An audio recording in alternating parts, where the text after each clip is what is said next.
You'd be really happy with how I decided to teach passing this year. I literally drew four stick figures with the angle of passing that we're talking about, and they had to tell me if I look at this angle, what face would I make? They're like a smiley face, so I drew a smiley face on the stick figure, and we went up to the bad angle, and I'm like, what face would I make on this one? They're like mad. I drew a mad face on it. Your coaching style is one of the It's most unique. out there coaching styles I've But it ever seen. resonated. It It's resonates. unique. It's unique for sure. All right. Makes them laugh. All right, Hunter, intro this thing, damn it. Are you ready? As there's a drive in a deep left field by Castellanos, it will be a home run. You know, they have those nerds clusters, which is new. Yeah, which is good. 10-5! Touchdown! Unjustifiably in a position that I'd rather not be in, but the cream will rise to the top, oh yeah. What are we doing? Wild long faces, we're not dead yet. Don't worry, nobody's listening anyway. Hello, everybody, and welcome to Press Box After Dark. We are back, and we are interviewing more people. Again, I know all of our loyal listeners are like, man, the podcast has just hit a big boom period in February. They have to be growing. We kind of are, but we kind of aren't. We're forcing more people to follow us on social media, so that's good for us. But we do have two more friends of the podcast who are two women that have experience working in sports, and we want to bring them on here. It is Wednesday, February 12th. We are bringing on our friend Alisa Blair from Texas Tech and our basketball correspondent, Cassie Kelley, to talk about women in sports and continue our little mini series here of interviewing people and empowering women in sports, because National Women in Sports Day was February 5th, so it was a week ago. We posted our first interview with two of my friends who work in college athletics at Ole Miss in North Texas, so we're bringing it back, running it back, and really looking forward to what we got going on tonight. So I'll go ahead and let our guests introduce themselves, even though I just said their names, so they can actually say their job titles and where they've worked before, and then we'll get started here with some good, fun questions. So let's start with you, Blair. Go ahead. All right, guys. Hi, I'm Alisa Blair. I'm the associate head coach at Texas Tech. I'm also the recruiting coordinator there. I've known these goon squads from good old ACU days where I was the head coach, and before that, I've gone many different places, from Hill College, University of Central Oklahoma, Stephen F. Austin, and so yeah, have a plethora of coaching experience under my belt from many different locations and divisions. Guns Tell up. them what sport you coach. Oh, thanks. Well, I just think everybody knows what I'm doing. I'm a She's the volleyball associate coach. head coach of all the sports. What are you talking about? Yeah, get it together. Volleyball. Let's go. The best sport. The best sport. And then here's our basketball correspondent who just said volleyball is the best sport. I love that for you, Cassie. Hey, Now, there's a reason why. Cassie, introduce yourself to the loyal listeners and tell us all the places that you've been and what you've done in the world of athletics. All right. Cassie Kelley, a.k.a. Cass Boss, a.k.a. Grandma Cass. And also, throwing it back to good old Abilene Christian. I worked college athletics for 7 years as an SID. And I did that at Abilene Christian, and then I was at D2 Point Loma Nazarene, and defunct D2 Ohio Valley University. Whoa. And fun fact, here's someone that you didn't know went to Ohio Valley University, the head coach of Tennessee's women's basketball program. Oh, Kim Caldwell. We shouted her out on the podcast. Yeah. She got Kim a banner Caldwell. for giving birth and then coaching like 5 days later. Yeah, that Dude, was it's wild. crazy. Wild. Badass. She came from D2 Glenville, which was in the conference I played in when I was at Ohio Valley. I also played volleyball there. And kid you not, she did her grad school there and was a GA before going back to Glenville and coaching them to like a natty, like a D2 natty. Like, she's a bad bitch. Wait, when you say Glenville, You mean Glenville State in West Yeah. Virginia? Yeah. Oh, I didn't realize she came from there. Yeah, that's where she went. She was With there. knowledge. Marshall hired her. She only worked at Marshall for a year. Got them to baller status to a tournament, and then Tennessee scooped her up for this year. I recall that now because I remember she was at Marshall last year. So that adds up. That makes sense. Yeah. And and in addition to my 7 years at the college level, I did do 1 year as communications for the Columbus Fury, which is one of the inaugural teams in the Pro Volleyball Federation. Freaking studs. Let's go. We're going to talk about that a little bit. Also, too, the other male voice you're hearing on here is Cameron. For those not seeing us on video, I totally forgot to even introduce you. Cameron, are you doing okay? I'm doing fine, man. You slept through our last interview because I said that at the beginning and I hadn't got your text message. And then lo and behold, the interview's over and Cameron shoots me a text. Hey, man, I fell asleep. I'm sorry. And I'm like, it's all good. I just guessed. So, all that sugar. I texted you like the next morning. I think you texted me and you're like, "Did you fall asleep?" And I was like, "Yep." So that's that working in college athletics life.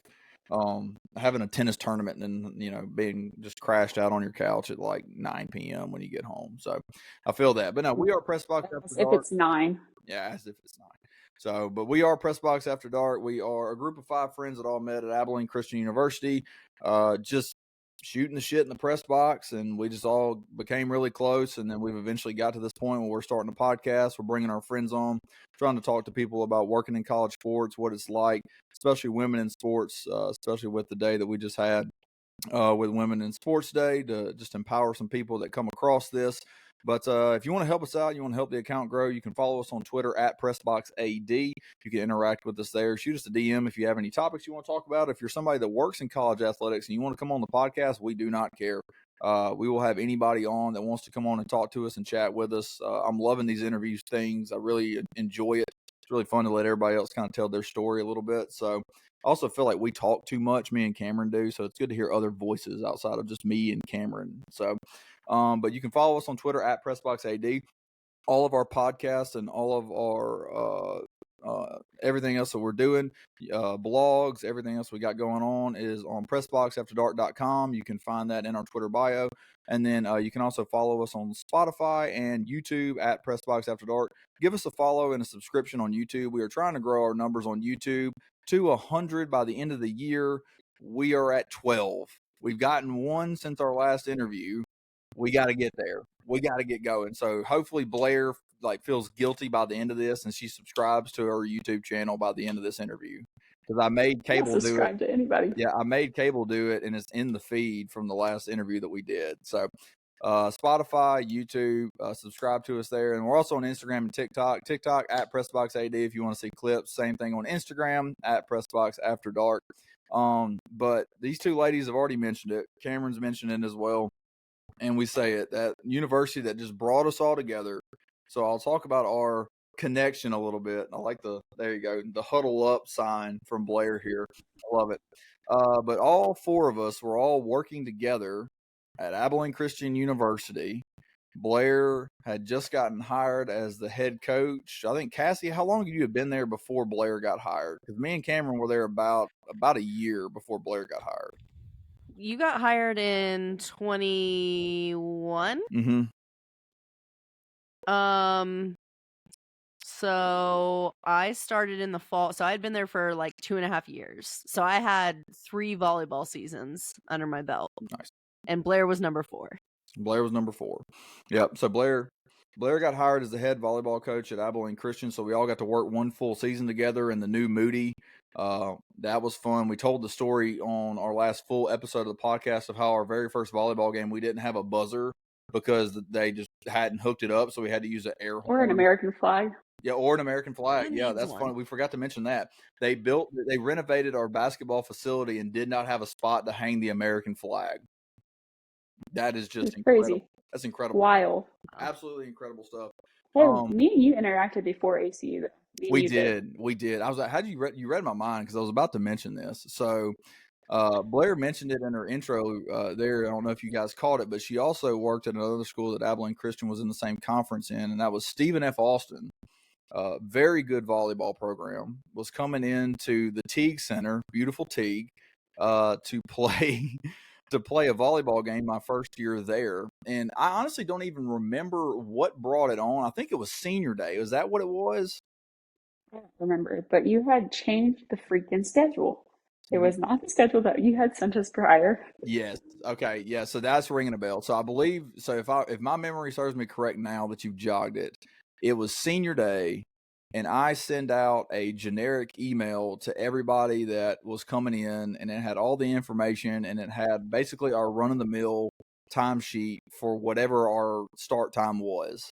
But then I forgot to send the adjusted timesheet for senior day.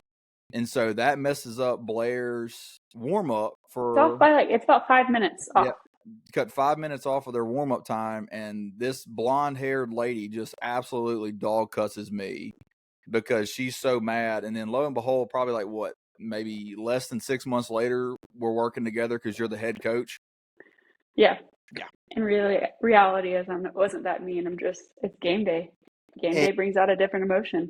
And Hunter, that was not the first time that either of us got ripped by Blair, because it was one of the first games. It may have been the first game in Moody, and we did not have storage for our basketball goals. Oh, and we put them as far off the court as we could, and she said, "Absolutely not.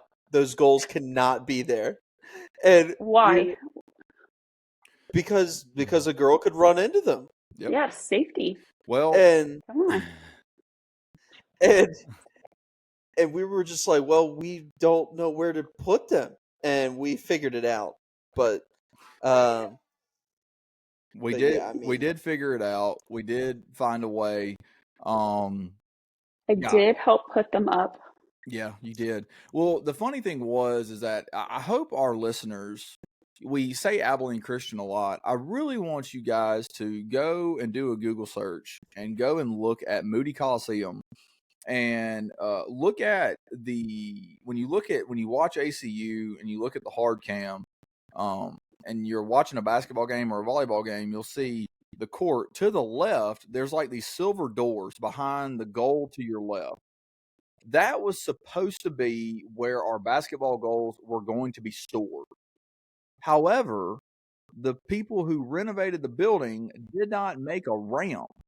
So it's like the wooden floor and then like a good 2-foot drop off and concrete, and there's no ramp. And so there's no way to get a basketball goal, because they're not light, off the court into that storage. So we had to take the goals completely off the court, push through the concourse to another storage room that was not designed to put basketball goals. Detach the shot clock. Yep. Don't forget that part. Off and everything.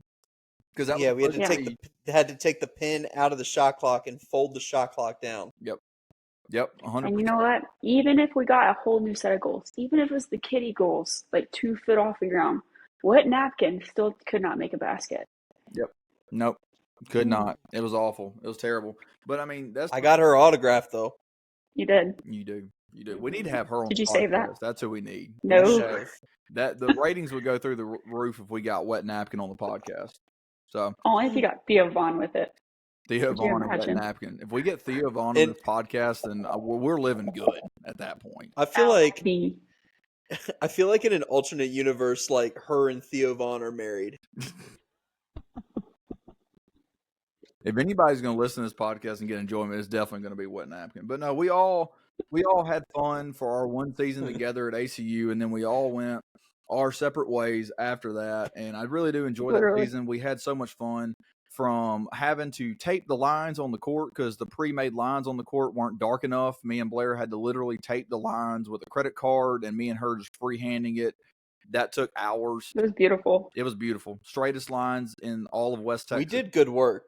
Really. Here's the thing, though.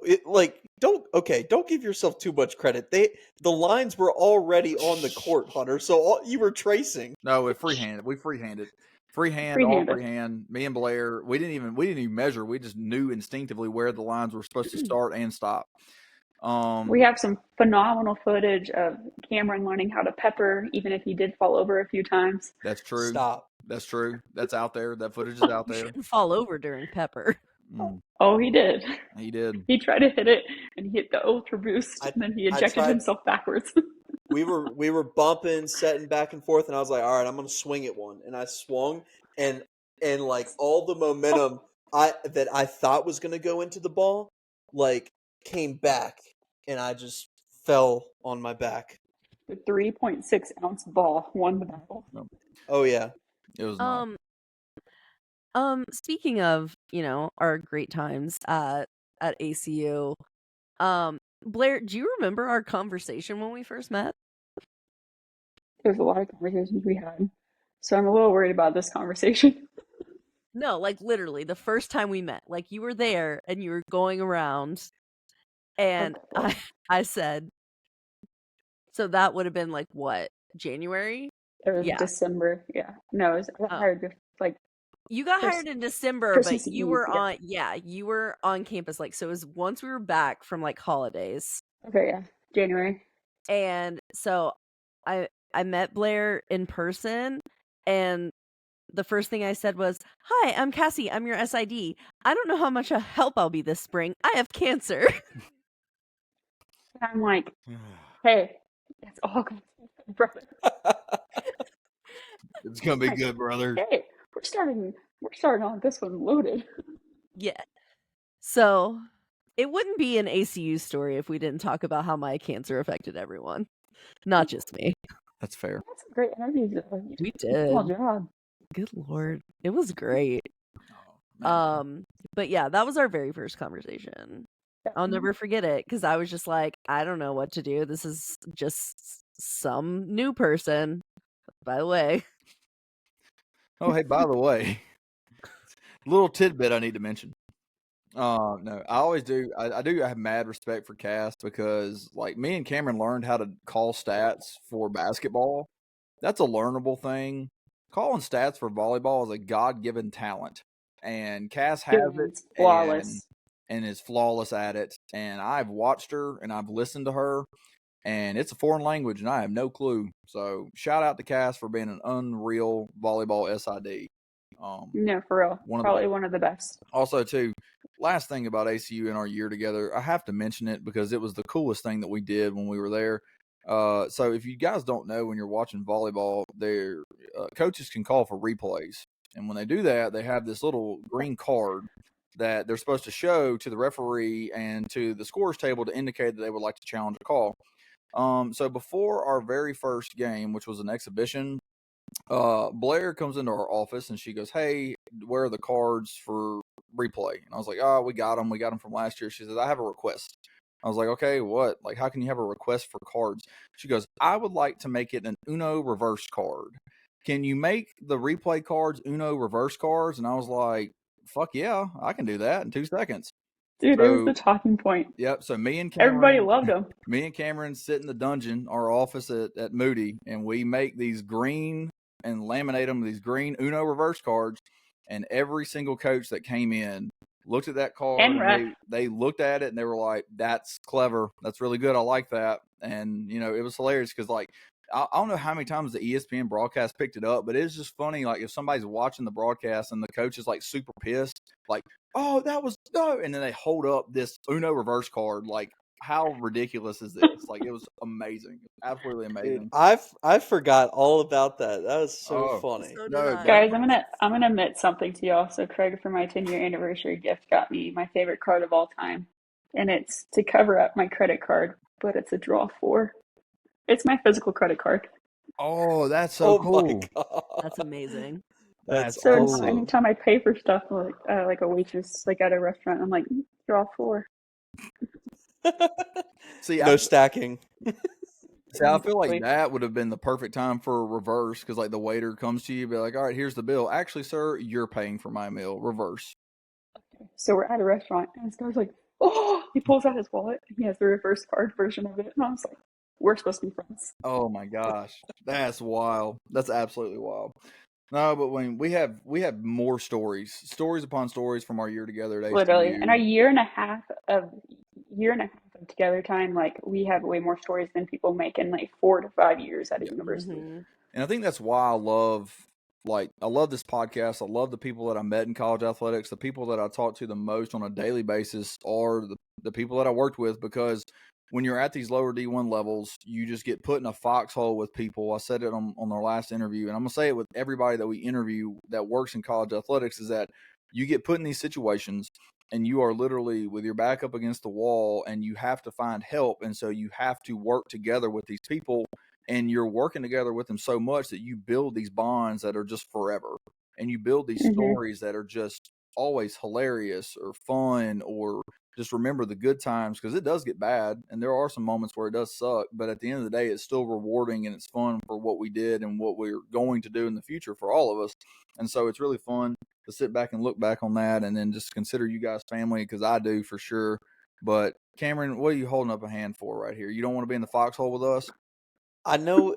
So no, it's actually along those lines. I know we have a lot of funny stories, but I don't want to be sappy, but like I just when I was at ACU, I was an intern and I wasn't making any money, and I can't even count the amount of times on my hands that like we would finish a volleyball game and we'd all go out and like Blair would just buy me tacos or like buy me food, Heck and yeah.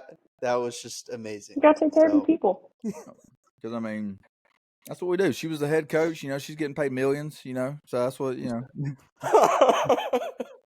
I had to make her laugh one more time. But no, I mean, I'm dying. it is fun. And I said it on the last interview, and I'll say it again. Like, obviously, like, Blair's at Texas Tech now, but like, I love the people who work at that lower D1 level and work their way up. Like, because I feel like you get so much experience, because you are literally, your hair is on fire 100% of the time. And then when you get to those higher levels where you have more resources and more people around you, you are so much more prepared than the other people who've never had to have that experience of like figuring out how to do something within 30 minutes, because we're about to go live on ESPN Plus and something does not work. Go figure it out. There's no one else to call. It's you. So yeah, I think my favorite picture of me and you, Hunter, is I'm drinking my water bottle because I'm trying not to be mad at you because the replay cameras are down. Oh, that was probably Oklahoma, because it was the Oklahoma game. It was Oklahoma, because we use Echo. So Echo Replay, if you're listening, you want to sponsor a Get your sports talk stuff going. podcast. Come on, Echo Replay. I know how to run your system. But no, we're using Echo, and literally the IT guy had not told me and Cameron that, hey, you need to dump all the plays from the previous set after every single set, or it's not going to just reload stuff. So we had all the stuff from our scrimmage on there. So then we're hosting Oklahoma in the biggest game of the year. Shout out to literally, it's our purple game. Shout out to our brilliant marketing team. Biggest game of the year, first home game. So we're playing Oklahoma. Literally, I think it was set one, maybe a third or second point of the match. And Blair throws up the Uno reverse card, and I look back at her, and I'm like, we got nothing. We got nothing. So then the referee walks over to me and Cameron, and they're like, what you got? And I'm like, fucking nothing. Like, it system's down. And I think Blair could have jumped over that table. You know that meme of the dude that jumps over the court, like to hit the judge or whatever? Blair would have jumped over that scores table and took us out. She was so mad. With my purple jacket on. With your purple jacket on. Blair has a sense for fashion. It's not good fashion, but it's fashion on game days. So it's something. It's something. Okay, first off, thank you. Second off, the only people who complained about my outfits were the two men on this podcast. Everybody else was like, your outfits are fire, Pookie. Thank you. It's true. Oh, my goodness. Well, let's be clear. I don't think me and Hunter were ever complaining about them. It was more so like, what do we think Blair's going to wear this game? Yeah. That's exactly. We were kind of making fun of you in a roundabout way, I guess. We were. Because there was multiple times where I would walk out on the court and see what Blair was wearing, and then go back to the office and brainstorm with Cameron, like, all right, what funny joke can we tell her to make her laugh? Yeah, because it was a game day tradition at that point to make fun of my outfits. Yep, 100%. So, absolutely. I still do. When I turn on Texas Tech volleyball, I'm sitting there and I'm trying to come up with something funny to send you on Snapchat. Yeah, there's some days. Last year, I didn't even get to really do it very often. We're supposed to stay in the same color scheme. International volleyball, all you do is you have to be in the exact same outfits, basically. You cannot branch out from it. And so this year I was like, okay, I'll be in your color schemes, but I'm going to wear something different. And so I actually kind of did my normal dress up stage this year than I have in the past. So it's kind of nice. There you go. One of my It favorite felt back. games. It felt good to be back. Oh yeah, one of my favorite games was when you were in the boot on the sideline for ACU. I have a video somewhere of that. Mm.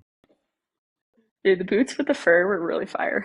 Oh my gosh. It wasn't fur, guys. It wasn't fur. It was definitely after me just absolutely jacking my ankle up in practice one day. Mm. Love that. I love how the head coach is like getting reps in and jacks up her ankle before a match, and she's in a boot on the sideline. I love that. You're so good. Absolutely love it. But no, let's get into some questions here. Let's talk about women in sports here. So this is a big volleyball podcast. We've got two volleyball, players here, volleyball coach, volleyball SID. So I love this for our volleyball fans here. So let's ask some questions. But Blair, I'm gonna start with you. We've already talked about it a lot about your time at ACU, but what made you want to get into coaching, and how did you get your start in coaching? Like, what was that desire for you? Yeah, for sure. So I, played collegiate volleyball down at Angelo State, and I was a very fortunate human being that I, lived an injury-prone life, apparently, if y'all couldn't tell from me getting injured as a coach. But had an injury-prone life, starting in high school, my senior year, tore an ACL, lost my opportunity to play at a different Division I school, and had to reopen up my recruiting process pretty late in the game to where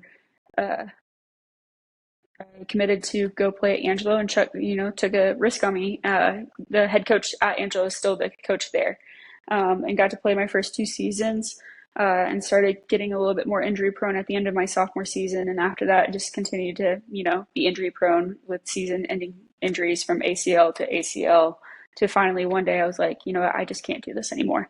I tore my ACL for the 3rd time, and I just had to think about life. And I was going into my senior year of college, or graduating in December, and was like, I don't know if I can do this. Like, I still have 2 years of eligibility left, and I physically can barely get up out of bed half the time.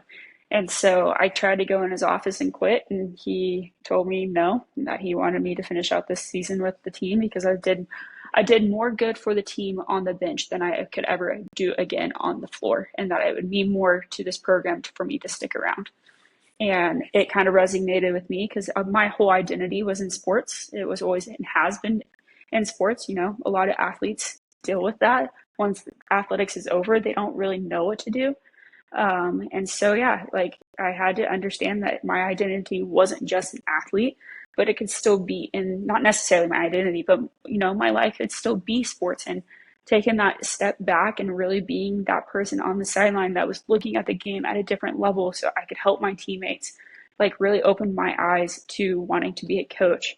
And so I did FCA volleyball between my sophomore and junior year in college, and got to do this amazing internship out in California where, they picked, I think there was 6 or 8 of us that went out to California, and we got to do this really phenomenal internship. We're just integrating, our faith with volleyball, and got to meet some amazing people. And Sam Erger, who's now the head coach at SMU, got a job at Hill College, and gives me a call in February. Literally, I just graduated college in December, started grad school. Gives me a call in February and asked me if I wanted to be her assistant at Hill Junior College. And so I got to start my career pretty quickly right after, college. And I think it was definitely a blessing in disguise. I didn't know, you never know who you're going to meet. And you never know who is going to help you in the long run. Who knows if Hunter's going to be an athletic director down the line at some of the big name schools, or even freaking Cameron. And so it's like, you never know who you're going to meet. But, in that moment in time when I was just in college and was making these amazing connections through just FCA volleyball, did I know that it was going to help me build my career in volleyball today. So, yeah, love that story. I do like that, what you said, like, you never know who you're going to meet and what they're going to become one day. And so always trying to make connections, always trying to reach out to people and try to find some common ground between somebody, especially if you're trying to get into the industry of working in sports, is massive. So for Cassie, for you, on the other side, the non-coaching side in sports, how did you get your start in sports, and what made you want to be an SID? Oh, I didn't know I wanted to be an SID. I went to college. I got a just random degree. I had no idea what I wanted to do. I was working retail, and I legitimately, I was just like, well, I don't know. And so what did I do? I was like, well, I don't want to be in West Virginia anymore. You know, it's one state worse, Mississippi. You shut your mouth. You shut your mouth. That's so good. How dare Just you? take out not only Cameron's, How but dare Hunter's. you? Let's go. How dare you? Yeah. That's right. That's right. We're better than Mississippi. How Barely. dare you? Gets invited to this podcast.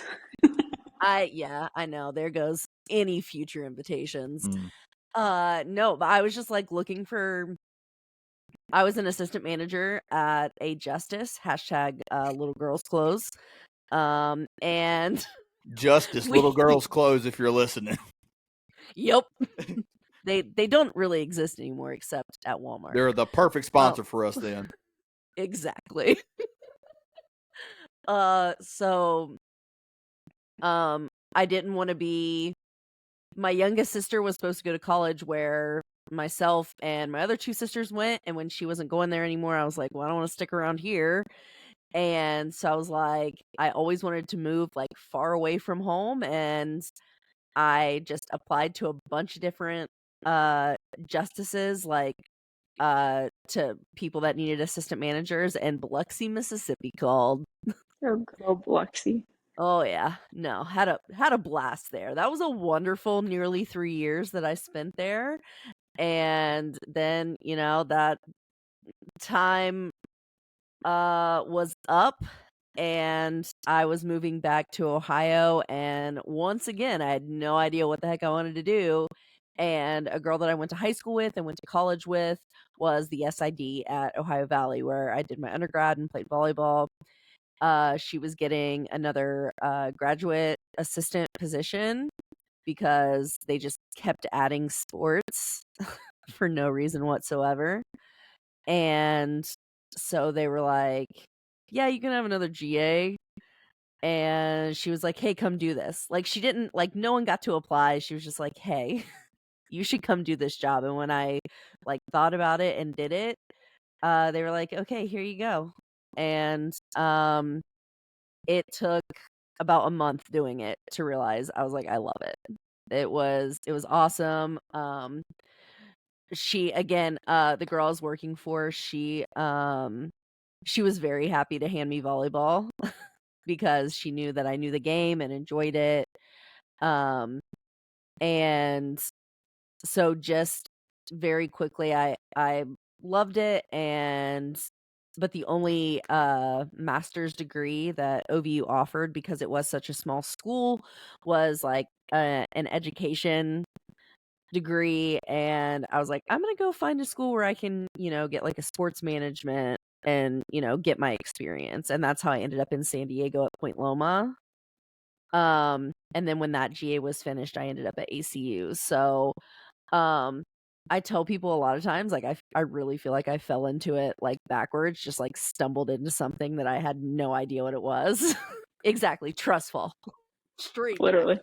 Straight back. And so and I did. I really loved every second of it. And much like Blair said, you never know who you're gonna meet and the connections you're gonna make. And I'm still really close with the boss I had in San Diego. Obviously, you guys plus the rest of the guys on the pod. We just formed this amazing friendship. And I left college athletics, and I did a year in pro, which was really cool. But even though I'm not in it anymore, it's definitely something that was so exciting to be a part of, and not necessarily out of the question for the future, but it's just I don't know. Again, it was, if you would have told 10-year-old Cass hey, you could work in sports, she would have freaked out. I just I definitely didn't even have that as an option on my radar. And so the fact that I got to do it for as long as I did was truly just a blessing. Yeah, I love it. 2 people on this podcast, women in sports, both of them. It's all about just meeting that right person, that right connection to get your foot in the door. But that's awesome, Cass. I love that story. Biloxi, Mississippi, it's not that bad. Well, the Shuckers No, are actually, down I there. loved it. I loved Biloxi. No hate, no shade. Shout out to the Biloxi Shuckers if you're listening. I don't know how many times I can fit that in one interview. So, but we'll go back to Blair here because obviously we've talked about y'all's experience and how y'all got started in college athletics, but college athletics is always changing. It is a revolving door of who's going in, who's going out, the rules, what you can do, what you can't do. And the biggest topic right now is NIL and how it has changed the world of college athletics. Blair, from your perspective as an associate head coach and a recruiting coordinator, how has NIL made your job better or worse? I mean, I think it's on both ends. Like there's good and there's bad to it. I mean, I understand why we're going into the model of rev share and NIL and that kind of stuff of, really helping these kids and, these student athletes be able to start their branding before they even hit the pro circuits and stuff like that. And, get them educated from the get-go. I mean, we are education and that's what we do. And so helping them understand that at the start age, I think the tough part and what makes this navigating these new worlds is like just it's ever changing. Like, we just started NIL and just allowing them to be able to make their deals. And now we're going into this rev share model that there is not even full rules out on yet because all the lawsuits aren't done with and haven't fully settled yet. And so we're trying to already make these deals and talk about, models of what it's supposed to look like and contracts and what they're supposed to look like, but not actually having really any fine details on how to do it. And so I think that's the downfall of all these models is just not having pure guidelines. Like the NCAA doesn't want to put guidelines. Your conferences are kind of leaving it up to the states. And so like what's happening in like Florida versus Texas are 2 different sets of rules that can actually happen. And so there's not really a true governing body over it. And so I feel like there's just going to be massive separations when it comes further and further down into it from not even just, from conferences, but truly by state, what each state is going to allow the universities to do with the rev share models, with the NIL models. I mean, at the end of the day, like there's some programs that I've talked to and I've heard from that it's, they're still going to want to come to your school and they're still going to want to wear the brand, for us, they want to be a part of Texas Tech. They want to be a part of the West Texas Strong, the tough, that blue collar work ethic, we're still going to get the people that want to be a part of that. It's not about the money, but then you're going to go after these other kids that it's like, it's really all it is truly about the money. And it's making the game a little bit more transactional. It used to be really about the relationships before the recruiting rules changed and we had to, only communicate with them before June 15th, before their June 15th of their junior year, when we can actually start, talking to them like their freshman year and stuff like that. It was truly relationship building. Like you got to know them, you got to know their families. You talk to this kid almost like once or twice a week, starting in their freshman and 8th grade year, all the way up until we could offer them going into their junior year. Now we start that process June 15th going into their junior year. And so with the model of NIL, it's just making it even more transactional versus anything else. Yeah, because we had Cable on, and she's assistant coach at North Texas for women's soccer, and that's how she was making it sound. And it really has there's still like the blueprints of college athletics. It's still there because you're still building relationships, but it really has kind of turned almost into professional sports in a way. And I like what you're saying there because it is a good thing. Like it is a good thing. It just there needs to be more regulations on it. There needs to be more rules. There needs to be more clarity for sure. But it is turning these people into basically pro athletes. And then so Cassie, back over to you. Is that you have these athletes that are building their brands, building their their names out there, becoming household names in all sports. So especially women's sports right now. You worked in professional volleyball. So, like, you can tell us what that experience was like, but with this NIL era and these players becoming names out there to a wider audience, do you think that there is a growing market for professional volleyball leagues because of NIL? I think it's huge. I mean, I think you see, I think it's still going to take time with volleyball, but to me, you look at women's basketball. Like, I think that's the blueprint when you're looking for these new and emerging sports to build pro leagues in the States. Is that if you can build a brand like Caitlin Clark, like Paige Beckers, like Juju Watkins, Angel Reese, you really have the ability to have that name recognition going into something. The same way, like, you're a Mississippi State fan and you follow the Cowboys because of Dak Prescott. 100%. The entire state of Iowa are Indiana Fever fans. And so it's wild, honestly, to see. I mean, you can be in grocery stores, Walmart, anything like that, and it's Iowa stuff, and right next to it is Caitlin Clark Fever stuff. Yeah.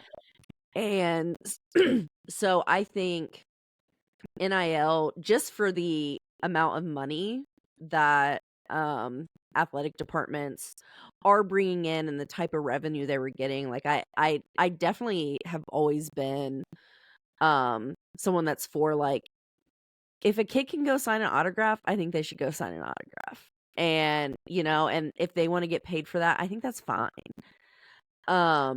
And where it gets complicated is, getting into that the revenue sharing and things like that. But I think if there's a way to make it work, like, I think it only benefits the athletes. Because also, I mean, you see the commercials every NCAA championship, like 1% of NCAA athletes or whatever it is go on to be professionals. And I think, and so I think giving other athletes who aren't going to be pros that opportunity to, make a brand for themselves and things like that, is really beneficial. But to come in and like when I think about it, so for the Fury, the year I was with the Fury, we had, in the inaugural draft, we had the number 1 overall pick, and we took Asia O'Neal. And Asia O'Neal, like, she's phenomenal. I mean, and phenomenal story. Phenomenal story, phenomenal just athlete, and just a phenomenal person. And so when you are like, and obviously she's a nepo baby, that's fine. But like, but I mean, that's the thing, is like, even without that, like, even if she didn't have the O'Neal name and the pro athlete, lineage, her story alone, oh my God, is insane. And so, she had 2 heart surgeries, one when she was in college, and she was all over ESPN and all over everything. And she takes Texas to the championship. They went back-to-back titles. She gets the ace on her for the final point in her final season. Like, it's just as a middle. Yes. As a middle. And which is also huge, because that's a huge difference in the college game to the pro. Middle's got to serve. Yeah. And so we so just having that built in, like, and I will tell you, like, we were unprepared. Like, I will be completely honest, for like the level of her celebrity. The first weekend she came in, she had a small planned surgery that she had planned, like, as soon as their season was over. And because they went all the way and went to the championship, she didn't get to the team until like a couple weeks after everyone else. And we went to a Ohio Valley region, like, volleyball tournament, and we brought the team. And this was Asia's. She got in the night before. Next morning, she has to come in. and I just see girls light up. And, like, we're putting our stuff down, like, we're starting to get there, like, the first person to interact with her was a mom. This mom just watched, goes, "Oh my gosh, are you Asia O'Neal?" And she was like, "Yeah." And so, like, I definitely think, like, we as an organization, like, weren't fully prepared for that in Ohio. Like, if we had been in Texas or, I don't know, even somewhere close, somewhere in the South, like, if we had been in Atlanta because there was a team there, or, like, if there was a team in, I don't know, like, Oklahoma or Kansas or something, like, more local to Texas, I think we would have, definitely been prepared for that. But just I know, like, of course I know who Asia O'Neal is. Of course, like, my sisters still play volleyball, coach volleyball. Like, we're watching it. Like, my dad's a huge volleyball fan. Like, I know people who obviously, like, knew her, but to see that was amazing. Yeah. And in that moment was the first time I was like, oh, pro volleyball's here and it's here to stay. I love that. Like, and we hadn't played a game yet.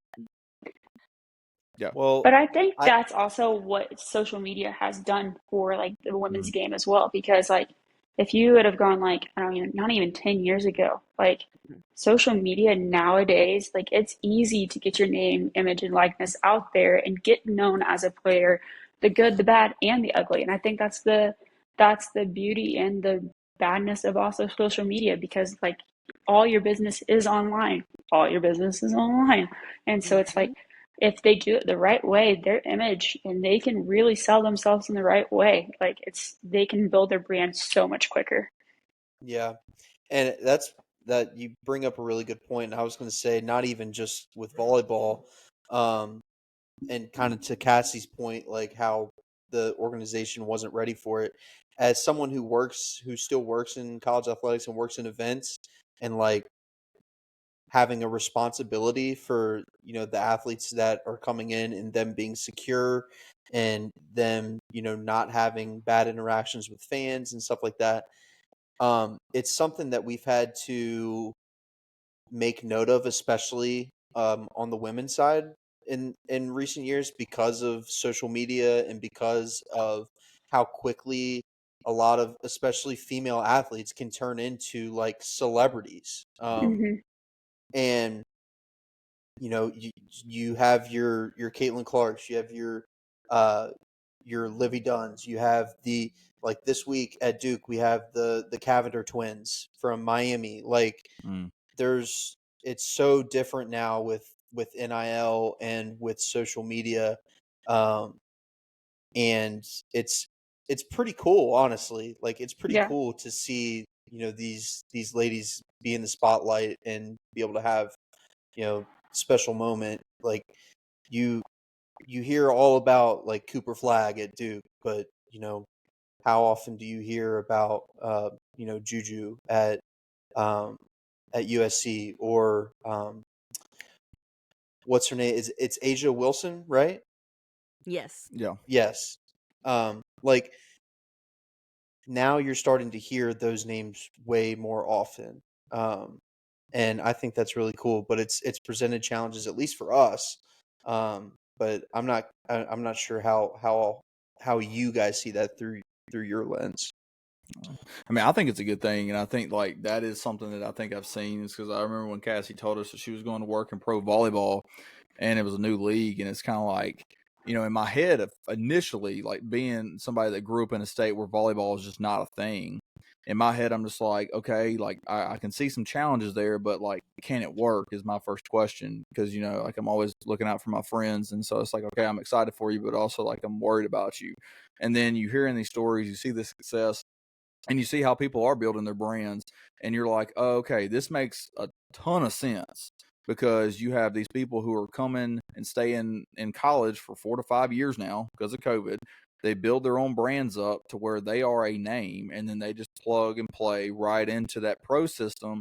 And those pro teams are building their leagues around these stars. And like Cassie said in her story, people know these people. Like they just know them. They walk in the door, their eyes light up, and that's something that's powerful to see, especially with somebody who has a daughter that's 2. You know, I want her to pursue sports if that's something that Play she wants. volleyball. Yep.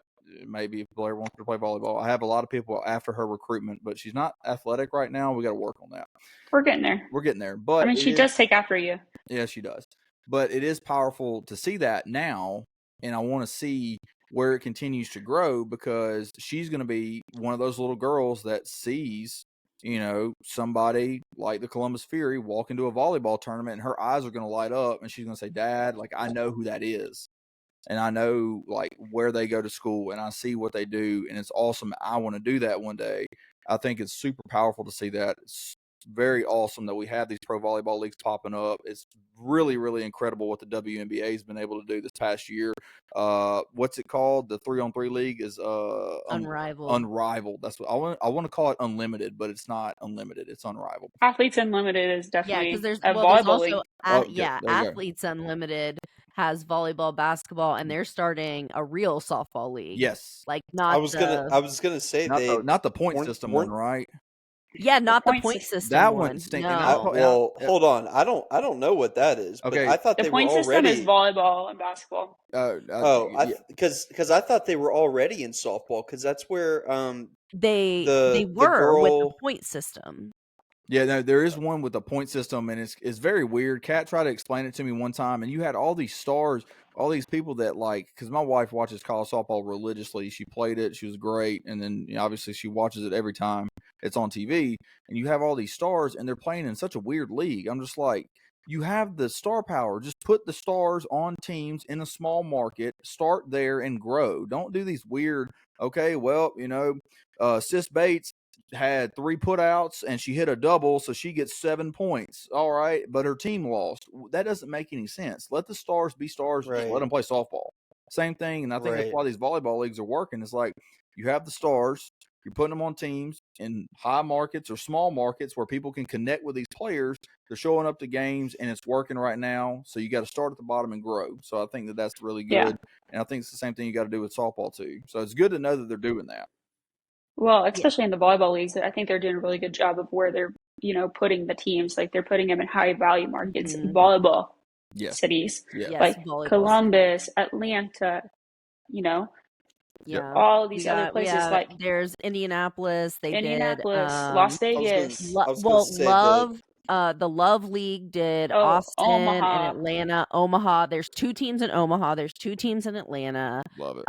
The Love put one in Madison, which is really important. Smart. And I mean, and that pulled Houston. That pulled a handful of girls. The Madison team pulled a handful of girls from the PVF league because they wanted to be in that Wisconsin market. Well, even like Love, like they did a good job because before they even started the professional leagues, they bought into clubs. Yeah, they bought into clubs. Yep. So they bought into club volleyball, and so they own so many clubs across the country. Like they own the Skylines, they own, everywhere. Literally, I can't even name them all, but they're across the nation, and so they have like all these little hubs literally across the nation. They're sponsored by Adidas. Like you can go on the Adidas website and go buy the jerseys. Like it's a massive, massive hub.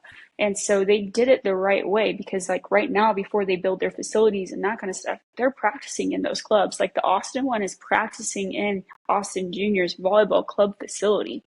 And so it's like there's almost a connection piece to what little girls want to do when they grow up. Like they can walk in and see that these professional volleyball players are playing in their club. It's the ultimate pipeline. It's the ultimate pipeline. I have a thought here. I feel like just as an outsider, I'm sure there's politics like involved in like club volleyball and stuff, but but here's the thing. I feel like club volleyball, like the culture of club volleyball is what US club soccer wishes it was, because I feel like USA has put so much effort and money and energy into the club soccer culture here in America, and it's just so politicized, and they just have like zero room for growth, and I just feel like volleyball has grown so much recently. Like Definitely the like popularity for sure. yeah, I think but it's definitely the popularity for sure. yeah, and I just feel like soccer's like stagnant in the US for some reason. But like all of a sudden, I mean, 5 years ago, people weren't talking about volleyball that much, and then last year, Nebraska hosts a game that has 90,000 people in attendance. Like, that's amazing. Yep. Right, and it's like the football stadium, like Yeah, like Mhm. like, and I think the thing about bringing the league or bringing the pros to America and actually having our own league here, like after you played college 5 years ago, not even 5 years ago, like 3 years ago, 2 years ago, like you were having to go play internationally. Like there was no league here. You could not be a professional volleyball player here unless you were going to the beach circuits. And that's another highly specialized sport. It's basically it's a completely different different. sport. It It's is a different different. sport. It's different. And it's hard to cross over into it. Like a lot of people do, and they have successful careers, but it's hard to get into it and really, really be successful. And so, like, having to go into a different country and go and play in front of people you don't know and you don't speak their language and you don't know their culture, that's tough. Like, a lot of the pro players, like, you'll talk to, like, Jordan Larson, they did an article about her being able to wake up in her own home and go to practice. Like, that was unheard of 3 to 4 years ago. And it's nice to have it home because that way we can keep our players here too. And still, if they want to go play pro over there, they can. It's an option, but it's also an option to stay home.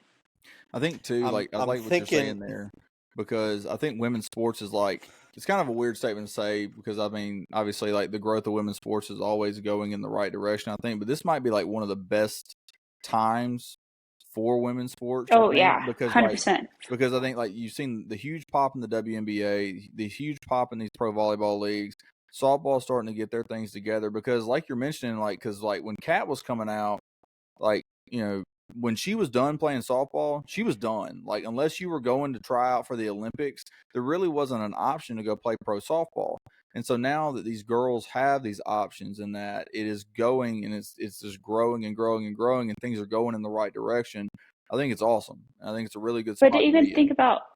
if we even think about women's professional soccer, look at women's professional soccer right now. Absolutely. How many people are buying into professional soccer? Like I just talked to this lawyer who came and spoke at our SOAR event, which is for women in college athletics, and she's like, your smart investment is not just in real estate anymore, it's in professional women's sports Mm-hmm. because of the growth in this country.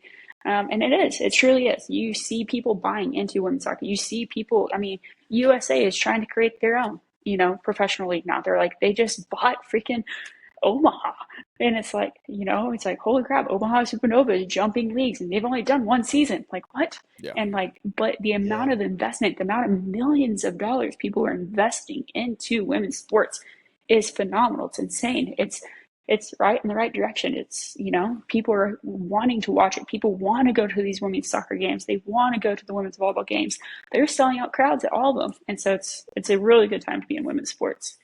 Yeah, they just added an NWSL team in Raleigh, just right down the road, and I've gone to a couple of those games. They're so much fun. Yeah. But I was we started talking about beach volleyball, and I was just brought back immediately to when we had beach at ACU, and you would come out and play against me and Hunter, and me and Hunter would I don't just know like if playing is the right word. I mean, we were playing, but we were trying to score like 1 point. Yeah. I think y'all got excited if y'all got 5. Well, I think what it was is Like that we didn't. you would like serve it into the net, and we'd Yeah. be like, "Woo!" Yeah, that was it. Like, me and Cameron never actually scored a point. It was when Blair and Jeff or Lawler just decided to do something Have stupid and pity. it didn't work. And so that's how we scored our points. It was their errors. But no, I love this. I mean, all of our people that are listening to this that are volleyball fans are going to love all this. I love this conversation. But let's do one more question and then we'll hang a banner. So for either one of y'all to start, what would you guys say to the women out there that come across this podcast or the people that you know in your life that you want to share this podcast with that are looking to get into the world of sports, whether that's coaching, whether that's working on the administrative side of sports, literally anything, athletic trainer, whatever you have to share with them, whatever advice you have, what would you say to those women that are interested in taking the leap of faith and working in athletics? Just do it. Like, don't be afraid of it. Just because there's guys in the job field that are also doing it too, doesn't mean it's going to stop us from doing it as well. I see a lot of women every day who are like, well, I just don't have the qualification as a guy. I don't have for example, if we're talking about volleyball, we're talking about, a positions coach or a coach that is just doing skill training. They're like, well, I just don't have an arm for it. Yeah, you do. Your arm's just as good as theirs. You don't need your arm. Make the players do it. But your knowledge, your experience as a female is 10 times more different, especially in the game of volleyball right now, or even in athletics in general. And we are really, really pushing for more and more women in sports. So just do it. Yeah, echo that 100%. Just I think uniquely getting in on the administrative side, especially for young girls that are going to college, and if that's something that's in the back of your mind, athletic departments need help. Help. Help me, I'm poor. Help me, I'm poor. You're and gonna here's the also thing. be poor. Here's the thing. Grandma Cass is a trailblazer. Absolutely. Trailblazer. What can I say? But it really is, there's not a ton of women, especially in the SID realm of things. Yeah. But honestly, if athletics is something that you're passionate about, find what you think you could do in that. Like, there are so many things. And I think it's just educating yourself and opening yourself up to new experiences and being willing to, do a little bit of everything. And again, I really credit my time. Like, starting at the D2 level and then being at a small D1 and then at a freaking startup pro team. It's a pro team, but it's a startup. Like, you're doing it all. And so it's, you got to be willing to put in the time, put in the effort, but again, like, it's a mindset. It has nothing to do with qualifications, background, anything like that. To get your foot in the door, you just have to be willing to step in. Yeah. And it's just it's that simple. I think also a lot of times we get put in a box. Females always get put in a box of these are the qualifications and these are the things they can do, like recruiting coordinators, or like, they're really good at writing, or they're really good at this or this, athletic trainer, whatever, director of ops, because they're organized. Don't get put in a box. You want to achieve it. Like, I'm very fortunate that on our staff, Emily, she's a tech coordinator, and tech coordinators in the volleyball world are usually guys because they understand the stats and they do all these things. But tech coordinator as a female is a highly specialized thing that there's not a lot of them. And just don't get put in a box. If you wanna be a coach in the men's side of the game, like, there are females that are jumping into the men's side of the volleyball, then do it. Like, there's no labels anymore, in my opinion, in this, especially like seeing all the female refs that are coming into the men's game. Look at the NFL having men's refs, and I mean female refs and that kind of stuff. It's like, look, don't be put in a box. The box is unlimited. Like, find a new box. I agree 100%. I mean, like, just me sitting here thinking about my experience in college athletics, like, when I started working in college athletics at JMU, my first supervisor was female. And then when I got to ACU, that's a whole different story, because the lady that hired me ended up leaving before I got here, or before I got to ACU. But yeah, he didn't have a boss, and then he met his boss. Right. Yeah. A female hired me, and then Hunter showed up. Not a female. And then Yeah. and now I'm at Duke, and I have two supervisors who are both female. There's another female in our office who is the entire reason that I even got hired at Duke, and so like women in athletics have been a huge part of my career, and Mhm. I've only been in it for 4 years, whatever.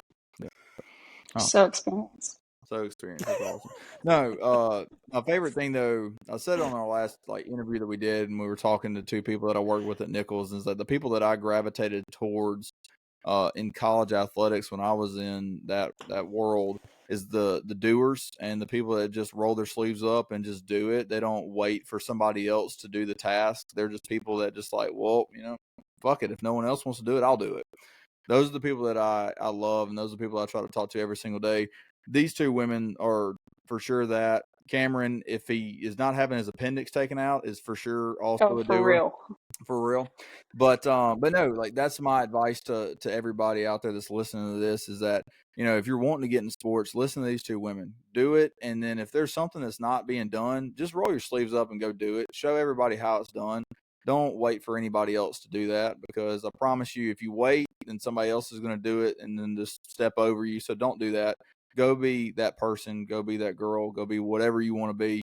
Go do it. But I love this. Love having you two on. We're definitely going to have you two back. Cass is our basketball correspondent anyway. We're about to get into March here next month, so we got to have her on for the tournament. Ooh. But I definitely want to have Blair on for a trivia episode for sure, because that would just be hilarious. Yeah, because me and Cameron are the OG winners of trivia. Thank you. No, you didn't win. You cheated. That's what you did do. That's for sure. We'll have to tell the cheating story at a later time. But to wrap us up here, we'll tell the cheating story when you come back for trivia. But to wrap us up here, every single episode at the end, we hang a banner for something in just the world of sports or just the world in general. Anything that you want to hang a banner for, you can hang a banner for it. So I'm going to let Cameron start us off here and show us how it's done. And then we'll pass it over to you two, and then I'll hang a banner and we'll close us out and get out of here. Cameron, go ahead. Show me what you got tonight. Okay. So my hang the banner tonight is it's kind of a funny one. I don't know if you guys saw these on Twitter, but it was kind of a meme. I think Arizona State started it off. They made this graphic that said 310 days of sunshine per year. And then Arizona quoted it and said 350 days of sunshine per year. And then the Kibby Dome from the top said fucking rope. Yeah, the Kibby Dome, the account for the Kibby Dome in Idaho, for their indoor football stadium said 365 days of sunshine. Okay, well then we had a West Virginia account quote this, and Hunter, I don't know if you saw this one. Okay. But hang the banner for Morgantown, West Virginia, because Morgantown, West Virginia averages more than 1% of Anheuser-Busch's alcohol sales per year. That's straight from CBS. Morgantown, West Virginia accounts for more than 1% of Anheuser-Busch's sales per year. That's amazing. So hang the banner. That's amazing. I'm going to share this part of the podcast with the Kibby Dome account because they've interacted with us a couple of times on Twitter. That's been one of my favorite memes is Arizona or Arizona State starting that crap with the tally marks, and the Kibby Dome just from the top rope. It's like 365 days of sunshine, you bums. I was like, whoever runs that account's an absolute genius. I love the Kibby Dome. It is a bucket list item that I want to go to a game in the Kibby Dome. That's like as a college football fan, there's two bucket list things that I have to do before I die: Army, Navy, Kibby Dome. Those are my two. So, Blair, why don't you go hang a banner for something? Oh gosh, give me some grace, guys. Okay, well here hold on. We'll pass it. it. Go, Cassie. Go, Cassie. We'll pass it to Cass. Cass, give us something. All right. It's a little cheesy, but I'm gonna hang the banner for women's pro sports. We talked a lot about it, but no, I came into it knowing that's what I was gonna hang the banner for. We have the WNBA, which has been going off, and honestly, I think the NBA was jealous because they started to shake things up. And they're going off. We have the Unrivaled 3-on-3 league. They are about to go into early next week. Is their 1v1 tournament, which I'm very excited to watch. Ooh, that's gonna be interesting. So yeah, like that was the whole thing about it. Is it's a 3-on-3 league, but the big highlight was there's a 1v1 tournament in the middle of it. And but we have the Pro Volleyball Federation, we have LOVB, we have Athletes Unlimited, we have the NWSL, we have the PWHL. Talk about hockey, man. That hockey league has taken off. And they set records. They are just blowing things up. And I just as a women's sports fan and someone who, has been there, done a little bit, kind of grinded everything out with a brand new professional team. It's super exciting. It's super exciting. It's one of those things that little baby Cass, I remember my aunt took me to a Fever game because she's always lived in Indianapolis, and I just that was the coolest day of my life. And so just to really see these things just keep building and keep going, and just the momentum for women's sports is unmatched right now. Love it. Absolutely love it.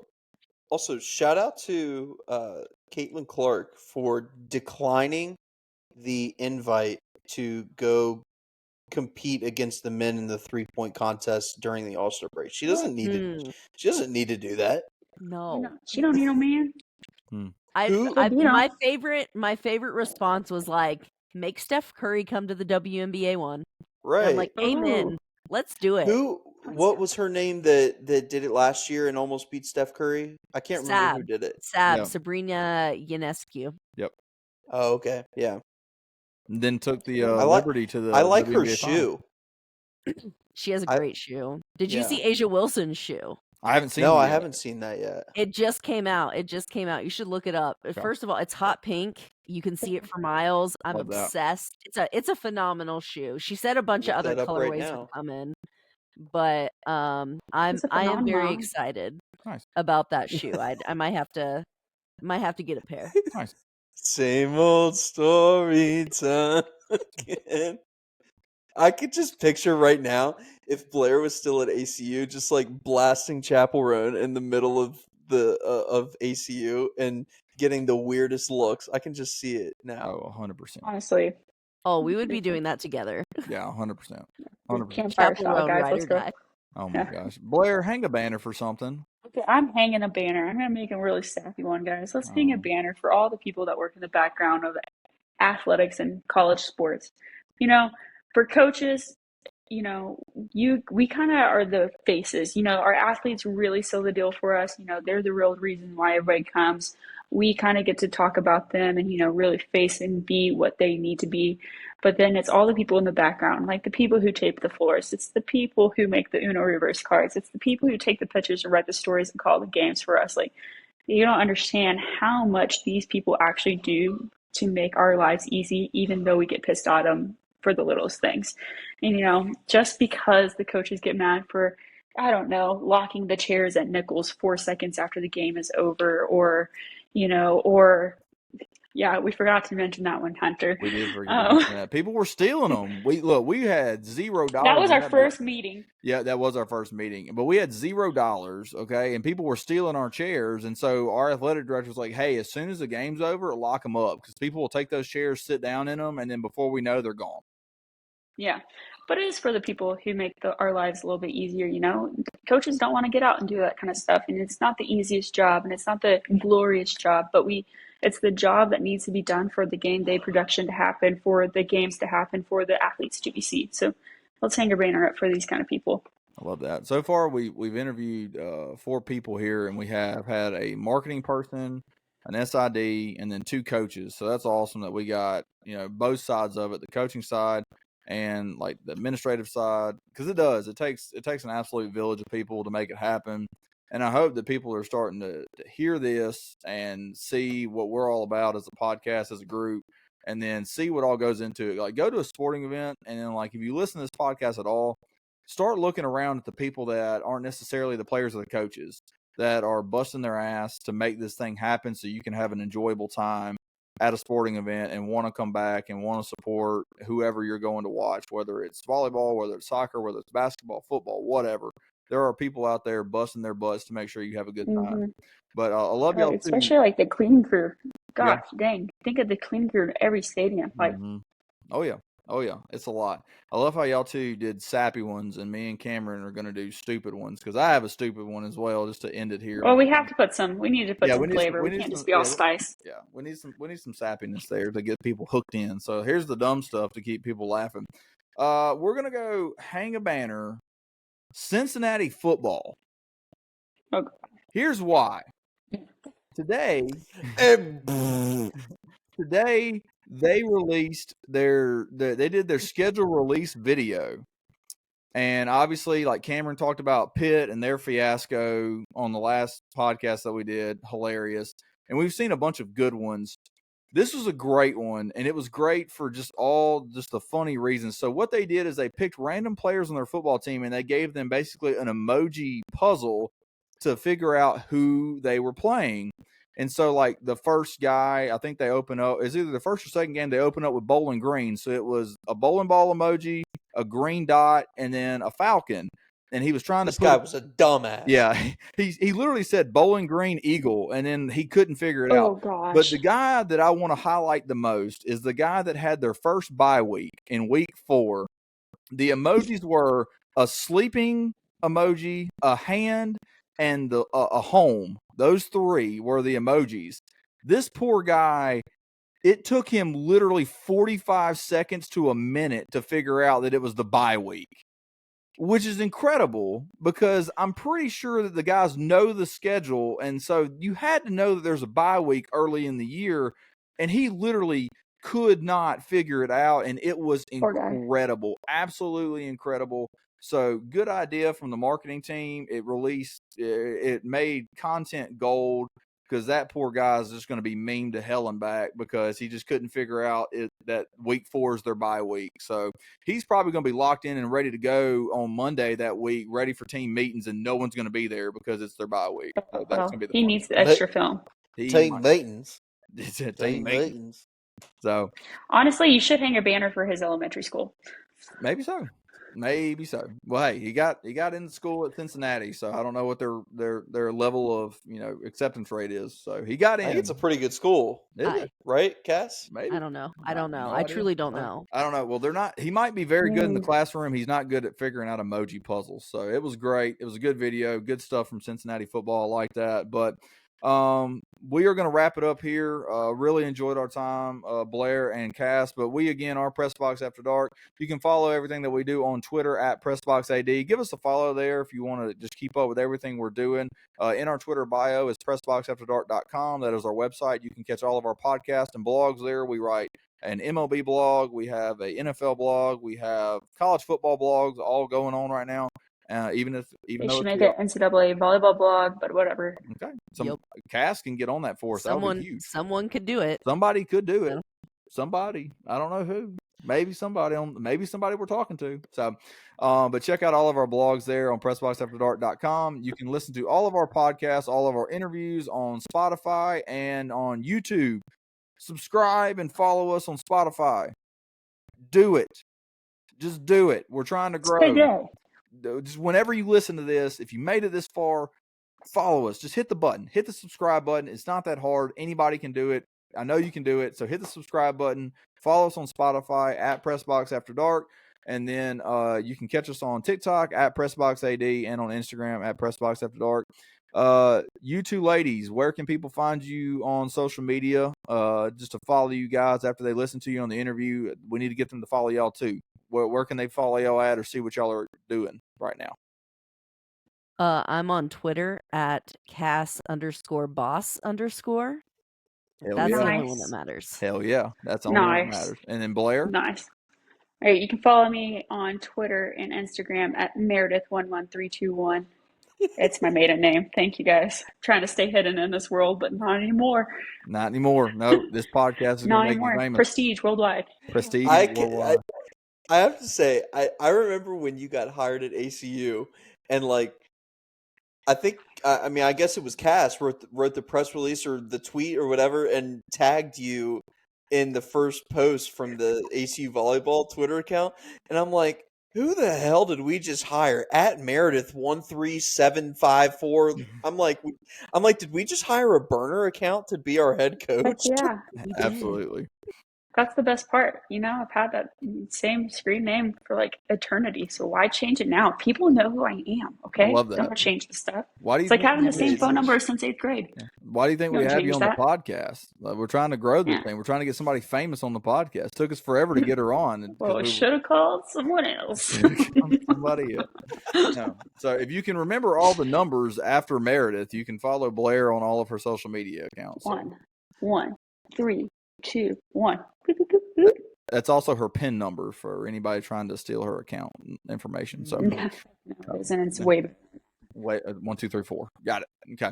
Yeah. But no. It's actually Hunter Sucks. Oh, it is it? Is that what it is? Ooh, suck it, Hunter. Fancy. Good Hunter. Right. The last two didn't do that because none of the other 4 idiots were on here. And so I was like, oh, great. One podcast where nobody said suck it, Hunter. That's nice to have in the catalog. And so here we are with these two, bringing them on, and they say it. So does anybody else have anything they want to add before we finally close it out here? No. I guess just follow these guys. I mean, they're pretty cool. We're not They're that pretty bad. cool. We're not that bad. Yeah. Follow. We're kind of Follow, subscribe. Then Like, I'll be on more. There probably. we go. Yes. If we get follows because of these two, we will have Blair and Cassie on more. That's what we will do. That's a promise we can make. honestly, we'll just bring these goon squads out and we'll do a whole video of them how not to play volleyball. That would be good. You know what would be good, Yeah. Blair, is if we could go out to Texas Tech, experience a volleyball game, give us a tour of the place. Oh, I'm down to clown. Come on out. I got room for everybody. That'd be great. I love that. We're gonna pencil that Yeah. in for late 2025 in the fall. There, we're gonna get a tour of Texas Tech volleyball, and we're gonna put it on YouTube. We should. We really should. We're one of their, we have our own weight room, volleyball specific only weight room in our facility. So, Hot damn. we're one of the only programs. So Hang a freaking banner. let's go. Hang a banner. Katie Volleyball. Munger is the weight room. boss. All right. Let's Well, we're go. getting out of here. That was Press Box After Dark interviews, and we will see you next time. Bye, guys. See you, dinks.